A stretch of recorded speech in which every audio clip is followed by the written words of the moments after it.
주님 전에 찾아오신 우리 모든 성도님들 심령과 가정과 일터 가운데 하늘부터 은혜와 평강과 주님의 위로와 긍휼이 충만하게 임하기를 축복합니다. 한 재혼 정보 회사에서 배우짝감을 구할 때 기피하는 대상이 누구인지를 조사한 적이 있어요. 여자는 첫 번째 기피 대상 남자로 폭력을 행하는 사람이에요. 두 번째로 기피하는 남자로 부정적인 사람이었어요. 남자는 첫 번째로 기피하는 여자로 부정적인 사람이었어요. 두 번째로 기피 대상 여자는 혼인 경험이 있는 여자였어요. 굉장히 이기적이죠. 통계에서 알 수 있듯이 하나같이 사람들은 부정적인 사람을 기피하는 것을 알 수 있습니다. 가정에서도 마찬가지입니다. 가끔 자녀들이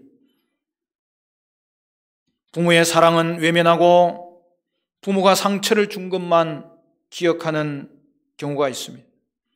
그래서 엄마 아빠는 날 사랑한 적이 있느냐고 따집니다. 반면에 어떤 자녀는 가난하게 자랐지만 부모가 고생시킨 것은 하나도 생각하지 않았고 부모가 자신들을 위해 희생한 것만 생각하며 감사하고 행복해하는 경우를 보게 됩니다. 얼마나 복된 자녀입니까? 전에도 한번 소개했지만 대표적인 예가 미국의 미식 축구 스타 하인즈 워드입니다. 그는 한국인 어머니 김영희 씨와 또 아버지 밑에서 혼혈아로 태어났습니다. 그는 한 방송 인터뷰에서 She means everything to me. 그녀는 나의 전부입니다. 라고 고백했어요. 내가 앞으로 아무리 잘해드린다 하더라도 어머니가 내게 주신 것을 갚을 수가 없다며 자신을 길러준 어머니에 대한 효심을 드러냈습니다. 그래서 반드시 운동선수로 성공하여 효도하겠다는 꿈을 키웠습니다. 워드는 어머니가 일을 끝내고 돌아오기를 기다리며 빗나가지 않고 학업과 운동에 열심을 다했습니다. 여러분, 하나님과의 관계도 마찬가지입니다. 나를 향한 하나님의 크신 사랑을 생각하면 때로 어떤 문제나 어려움이 있다고 해도 결코 불평하거나 원망하지 말아야 됩니다. 어려운 상황에서도 감사하면 하나님은 신속히 고난의 물줄기를 축복의 물줄기로 돌리실 것입니다. 우리는 앞에서 초심을 잃지 않는 진실한 성도가 되려면 어떤 삶이 필요한지를 생각하면서 첫째는 자신을 돌아보며 회개하는 삶, 둘째는 순금보다 말씀을 사모하는 삶에 대해서 살펴보았습니다. 그 다음에는 무엇이 필요할까요? 오늘도 우리가 세 가지를 살펴보기를 원하는데, 셋째는 찬미의 제사를 드리는 삶입니다. 4절을 보면 백성들 앞에 율법을 낭독할 때 레위 사람들이 강단에 올라가서 큰 소리로 자복하고 부르짖었습니다. 그리고 오늘 본문 5절을 보면 또 다른 레위인들의 기도가 이어집니다. 여러분, 5절 말씀 같이 읽을까요? 우리 다 같이 9장 5절 말씀 다 같이 시작. 또 레위 사람 예수아와 감미엘과 바니와 하삼느야와 세레비아와 호디야와 스바냐와 브다히야는 이르기를 너희 무리는 마땅히 일어나 영원부터 영원까지 계신 너희 하나님 여호와를 송축할지어다. 주여, 주의 영화로운 이름을 송축할 것은 주의 이름이 존귀하여 모든 송축이다 찬양에서 뛰어남이니이다. 여러분, 레위인들은 기도 전에 하나님을 송축하라고 명령하였습니다. 그리고 레위인의 기도가 시작될 때에 그 시작이 무엇입니까? 하나님에 대한 송축과 찬양이었습니다. 우리는 기도할 때 먼저 하나님을 찬양해야 됩니다. 히브리서 기자는 항상 찬미의 제사를 하나님께 드리라고 했습니다. 히브리서 13장 15절을 보면 그러므로 우리는 예수로 말미암아 항상 찬송의 제사를 하나님께 드리자. 이는 그 이름을 증언하는 입술의 열매니라. 여러분, 우리의 입술이 그냥 말하는 것 같지만 입술에도 열매가 맺혀요. 그런데 찬양은 하나님의 이름을 증거하는 그 말 자체가 입술의 열매라고 말씀하고 있는 거예요. 말씀을 사모하고 기도하는 사람은 하나님을 송축하고 찬양해야 됩니다. 하나님은 원망과 불평을 앞세우는 부정적인 사람을 결코 기뻐하지 않으십니다. 이스라엘의 역사를 회고할 때 그들의 특징이 무엇이었습니까? 불평과 원망이었습니다. 오늘 레위인의 기도 가운데 고백하는 내용이 바로 그 내용입니다. 야고보 사도도 찬양하는 성도의 삶의 중요성을 강조하였습니다. 야고보서 3장 10절부터 11절을 보면 한 입에서 찬송과 저주가 나오는도다. 내 형제들아 이것이 마땅하지 아니하니라. 샘이 한 구멍으로 어찌 단물과 쓴물을 내겠느냐.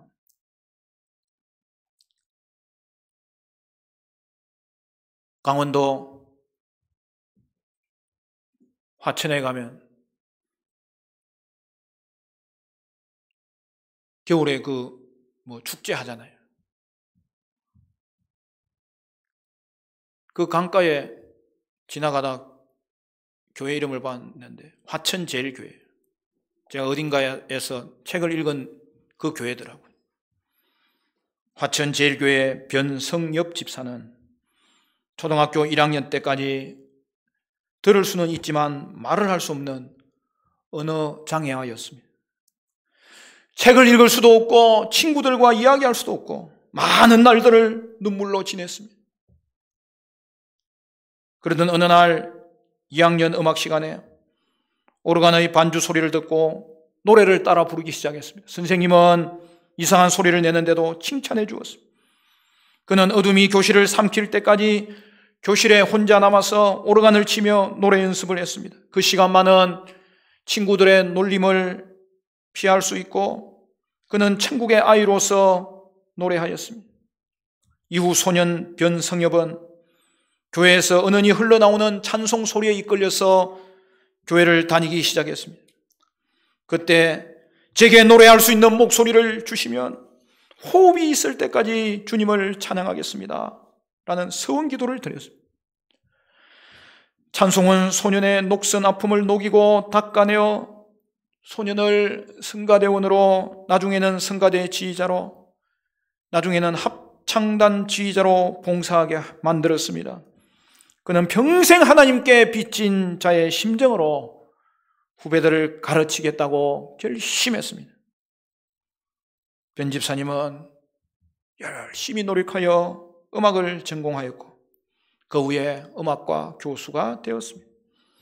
1987년에 에클레시아 남성 합창단을 창단한 이후에 20년이 훌쩍 넘도록 합창단 지휘자로 봉사했습니다. 매주 월요일 그의 노년에도 에클레시아 합창단과 글로리아 여성 합창단 지휘자로 봉사하기 위해 강원도 화천에서 왕복 5시간을 운전하면서 서울로 왔습니다. 힘들기는커녕 그 시간이 기다려졌습니다. 그는 대학 교수로 교회 음악의 선구자로 활동하다가 1918년에 89세의 나이로 소천하셨습니다. 우리도 우리의 입술에 찬양의 열매가 맺힐 수 있어야 되겠습니다. 네 번째는 항상 기도를 쉬지 않는 삶입니다. 5절부터 38절까지 이어지는 레위인의 기도는 성경에 나오는 기도문 중에서 가장 긴 기도예요. 여러분 6절부터 이제 본격적인 기도가 시작될 때 어떻게 말합니까? 오직 주는 여호와시라. 하늘과 하늘들의 하늘과 이를 성신과 땅과 땅 위의 만물과 바다와 그 가운데 모든 것을 지으시고 다 보존하시오니 모든 천군이 주께 경배하나이다. 주는 하나님 여호와시라. 옛적에 아브라함을 택하시고 갈대아 우르에서 인도하여 내시고 아브라함이라는 이름을 주시고 그의 마음이 주 앞에서 충성됨을 보시고 그와 더불어 언약을 세우사 가나안 족속과 헷 족속과 아모리 족속과 브리스 족속과 여부스 족속과 기르가스 족속의 땅을 그의 씨에게 주리라 하시더니 그 말씀대로 이루셨사오매 주는 의로우심이로소이다. 여러분, 레위인의 기도문은 이스라엘의 전 역사를 회고하며 그 안에 나타난 하나님의 일하심을 확인하는 고백 기도입니다. 하나님의 창조로부터 시작해서 아브라함의 언약, 출애굽과 시내산 언약, 가나안 정복과 불순종, 하나님의 심판과 포로된 이스라엘 등을 회고합니다. 기도의 전체 주제는 하나님께서 이스라엘 백성들을 구원하시고 가나안의 축복을 주셨지만 불순종함으로 이방인의 종이 되었고 그럼에도 불구하고 하나님의 공의와 신실하심을 확신한다는 내용입니다. 기도의 내용을 보면 당시 지도자들은 무조건 회복시켜달라고 기도하지 않습니다. 이스라엘의 역사를 회고하고 자신들의 죄를 기도합니다. 고백하며 기도하였던 것입니다. 우리의 기도에는 언제나 자신의 고백과 하나님에 대한 감사와 신뢰가 담겨 있어야 됩니다. 이제는 달라는 기도는 조금 줄이고 자기 고백과 하나님을 향한 찬양과 감사하는 기도는 조금 더 늘릴 수 있어야 되겠습니다. 그러므로 사랑하는 여러분, 하나님이 우리를 통치하시도록 기도해야 됩니다. 하나님이 우리 가정을 통치하시도록 기도해야 됩니다. 하나님이 우리 교회를 통치하시도록 기도해야 됩니다. 자신을 돌아보고 하나님을 신뢰하는 이 성숙한 기도만큼 우리 마음에 평안과 치유를 주고 문제를 해결하고 오늘 우리에게 축복의 역사를 나타나게 하는 일들은 없습니다. 영국의 의사 하이슬루퍼 박사는 자신이 지금까지 발견한 치료법 중에서 가장 효과가 좋은 것은 기도였다라고 고백했습니다. 그래서 환자들에게 항상 기도하는 습관을 들이세요라고 부탁했다고 합니다. 저도 의사 선생님들하고 교제하는 분이 몇 분 있는데 여러분, 제 주위에도 기도하면서 치료하는 의사들이 많아요. 저는 그들의 삶을 볼 때 얼마나 아름다운지 몰라요. 우리는 기도만 하는 것이 아니고 행동해야 됩니다. 그러나 행동하면서도 반드시 기도해야 됩니다. 보통의 기도에도 놀라운 능력이 나타나는데 만약 우리의 기도가 말씀에 근거하여 믿음으로 기도한다면 우리의 삶과 우리의 가정과 인간관계에 놀라운 회복과 치유와 축복의 역사가 나타나게 될 것입니다. 다섯째, 헌신을 결단하는 삶입니다. 오늘 우리가 이 부분을 살펴보는 것은 레위인의 기도가 어떻게 끝나는지를 확인할 수 있기 때문입니다. 우리 38절은 같이 읽습니다. 38절 말씀 다 같이 시작. 우리가 이 모든 일로 말미암아 이제 견고한 언약을 세워 기록하고 우리의 방백들과 레위 사람들과 제사장들이 다 임봉하나이다 하였느니라. 여러분, 레위인의 기도는 어떻게 끝납니까? 그들은 기도를 마치면서 더 이상 불순종하지 않겠다는 표시로 언약을 세우겠다고 결단합니다. 여러분, 우리의 기도는 최종적으로 선한 결단으로 맞춰져야 합니다. 헌신을 결단하지 않고 새로운 역사를 기대할 수 없기 때문입니다. 신앙생활에서 가장 중요한 것 중 하나는 헌신입니다. 로마서 12장 1절 우리가 잘 아는 말씀이죠. 그러므로 형제들아 내가 하나님의 모든 자비하심으로 너희를 권하노니 너희 몸을 하나님이 기뻐하시는 거룩한 산 제물로 드리라. 이는 너희가 드릴 영적 예배니라.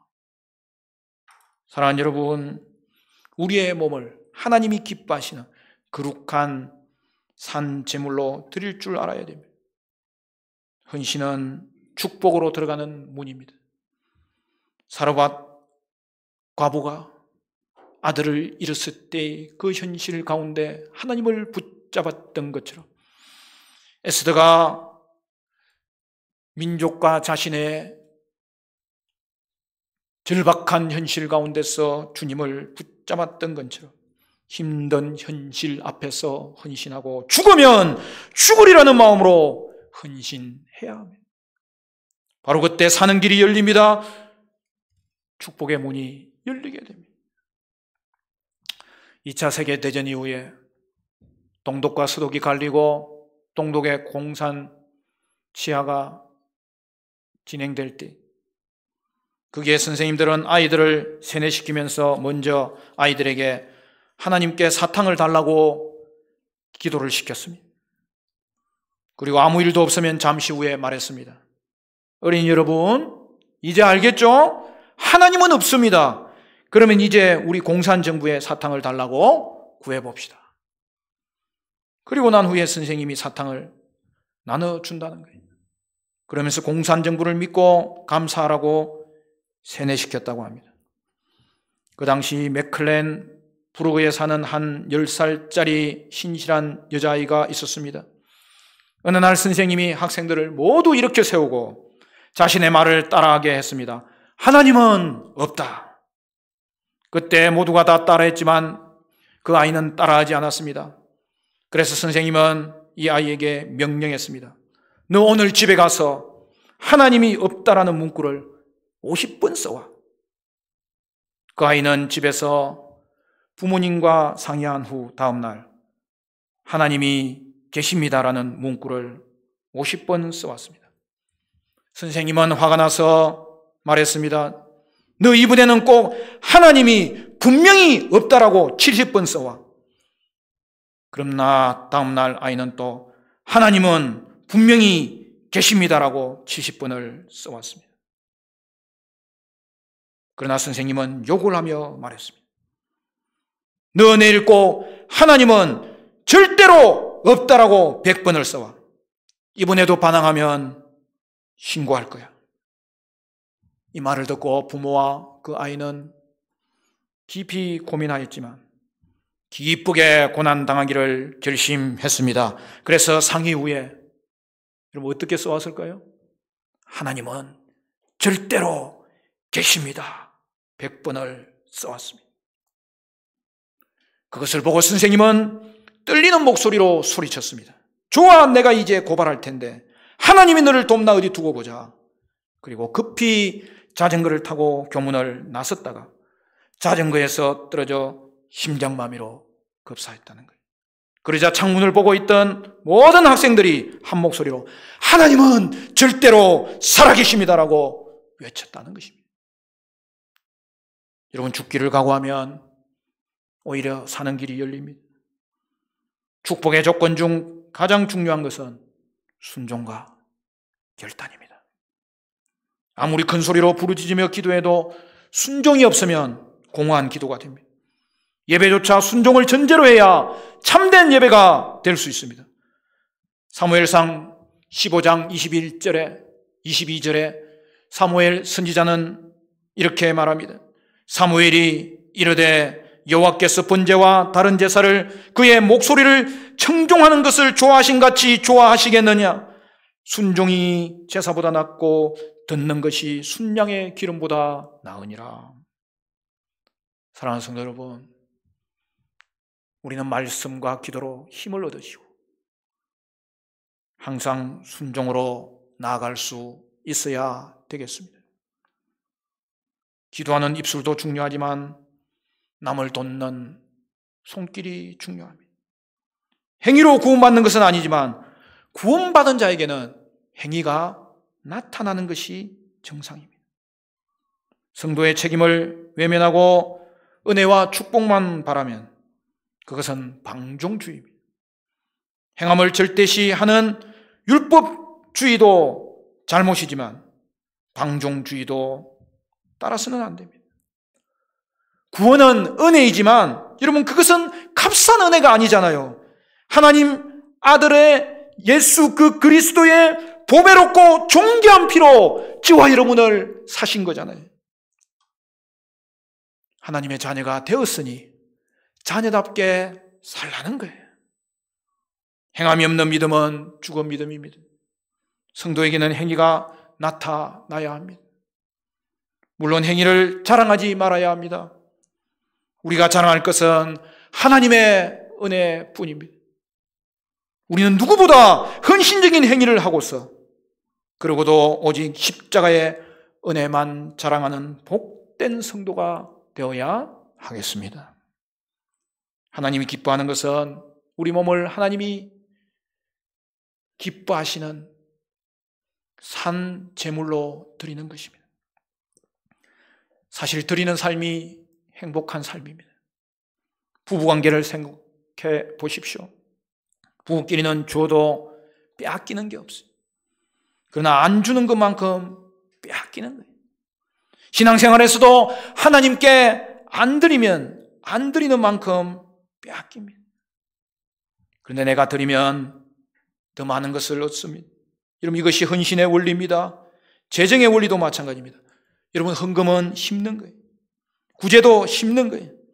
하나님은 반드시 우리에게 돌려주십니다.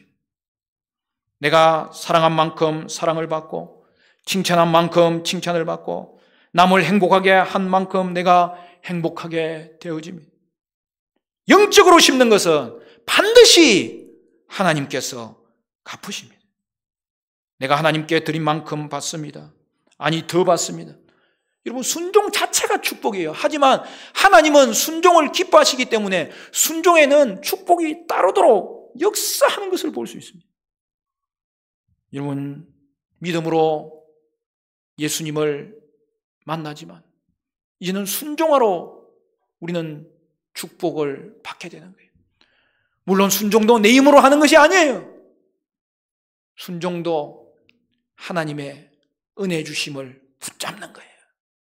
그렇지만 순종하려고 하면 하나님이 힘을 주시는 거예요. 온 맘 다해 주님을 섬기십시오. 온 몸 다해 주님을 섬기십시오.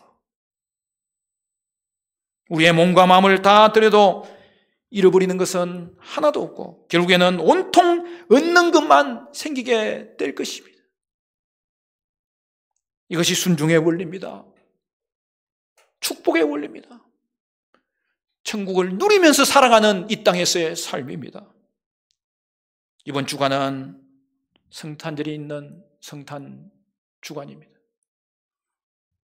우리를 구원하기 위해 낮고 천한 인간의 몸을 입으시고 이 땅에 오셔서 우리를 위해 죽어서 생명을 주신 주님의 놀라운 은혜를 기억하면서 이 한 주간 초심을 잃지 않는 하나님의 사람으로 살았으면 좋겠습니다. 사랑하는 성도 여러분, 오늘도 주신 말씀처럼 날마다 자기를 돌아보고 회개하며 순금보다 말씀을 사모하며 찬미의 제사를 드리고 항상 기도하는 삶을 살고 헌신의 결단을 내리는 저와 여러분 되시기를 주님 이름으로 간절히 축원합니다.